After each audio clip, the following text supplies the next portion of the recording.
Hello everyone, welcome to our channel আমাদের প্রতিদিন। আজকে মঙ্গলবার, এখন বাজে সকাল 8:45 মতো। এখনও লগ ইন করিনি অফিসে। তো ওয়েদারটা এত ভালো আছে, ভাবলাম একবার ছাদ থেকে ঘুরে আসি।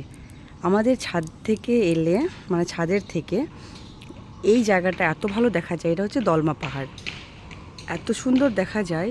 রোদ যখন দেয় তখনও ভীষণ ক্লিয়ার, আর এখন তো যেহেতু মেঘ মেঘ আছে, তাই জন্য পুরোটা ক্লিয়ার দেখা যাচ্ছে না, কিন্তু বোঝা যাচ্ছে যে দূরে একটা পাহাড় আছে।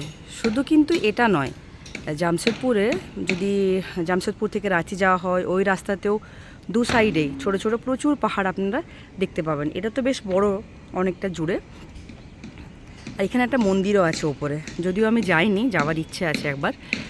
আর যদি এখান থেকে ঘাটশিলা দিকে যাওয়া যায়, তখনও কিন্তু এরকম প্রচুর ছোট ছোট আপনি পাহাড় দেখতে পাবেন। এত সুন্দর লাগে দেখতে। আগে আমাদের ব্যালকনি থেকে পাহাড়টা একদম দেখা যেত। এখন এই দিকে যে বিল্ডিংগুলো শুরু হয়েছে, সেগুলো হওয়ার কারণে কিন্তু এখন আর ভালো করে দেখা যায় না। রোদ যখন দেয় তখন তো একদম ক্লিয়ার থাকে, মেঘ মেঘ আছে বলে অত ভালো করে বোঝা যাচ্ছে না। তো আমার ভীষণ দেখতে ইচ্ছে করলো, তো ছাদে এলাম আর আপনাদের সাথে একটু শেয়ার করলাম। আর এইটা তো কাজ হচ্ছে, এটা এখন বন্ধ আছে এই দিকের কাজটা, আর এটাতে শুরু হয়েছে কাজ। সামনে থেকে গেলে বুঝতে পারবেন। এখানে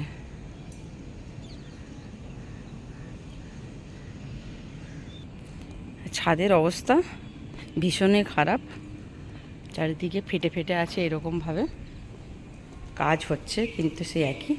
যখন ছাদে এলামই, তখন একবার আমার গাছগুলোকেও দেখিনি। এই সাইডে আছে আমাদের গাছগুলো। জায়গাটা পুরো ক্লিন করেছে রাকেশ, উইকেন্ড ছিল তখন পুরো পরিষ্কার করেছে। এই দিকে লঙ্কা গাছ আছে কয়েকটা, যেহেতু বেগুন গাছ ছিল সবগুলোকে হাঁটিয়ে দিয়ে শুধু এখন লঙ্কা গাছ রেখেছে। এই 2-3টে পাখি যেগুলো গ্রো ব্যাগ আছে, এগুলোতে মাটি রাখা আছে, অন্য কিছু লাগাবে। এই মনসা গাছটা, এটাতে পুজো হয়। নিচে যেটা ছিল সেটা তো অনেক বড় হয়ে গেছিলো, ওটাতে পুজো দেওয়া সম্ভব নয়, ঘরের ভেতরে নিয়ে যেতে হয়। এখন এই ছোটোটা লাগানো হয়েছে, ভীষণ সুন্দর হয়েছে। এবছর পুজোতে কোনো অসুবিধা হবে না। আর এই যেটা বলছিলাম দেখাও, কত লেবু গাছে কত কত ফুল এসছে। এখানে এখানে এখানে অনেকগুলো লেবু, তো ওই যে প্রথমের লেবুটা, আরও আছে। এখানেও আছে একটা লেবু। এই আমার শিউলি গাছ, মালবেরি গাছ তো এত লম্বা হয়ে গেছে টিং টিং করে। পেয়ারা গাছ দুটো, একটা একটা ব্ল্যাক ডায়মন্ড, এটা দেখিয়েছিলাম বোধহয় আপনাদের, এখান থেকে নেওয়া হয়েছে।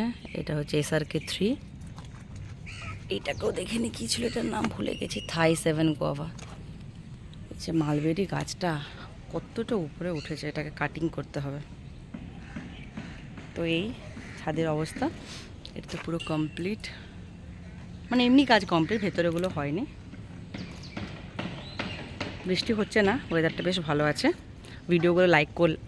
ভিডিওগুলো ভালো লাগলে লাইক করবেন, শেয়ার করবেন, আমাদের চ্যানেলকে সাবস্ক্রাইব করে আমাদের পাশে থাকবেন। দেখা হচ্ছে পরের ভিডিওতে, ততক্ষণে সবাইকে বাই।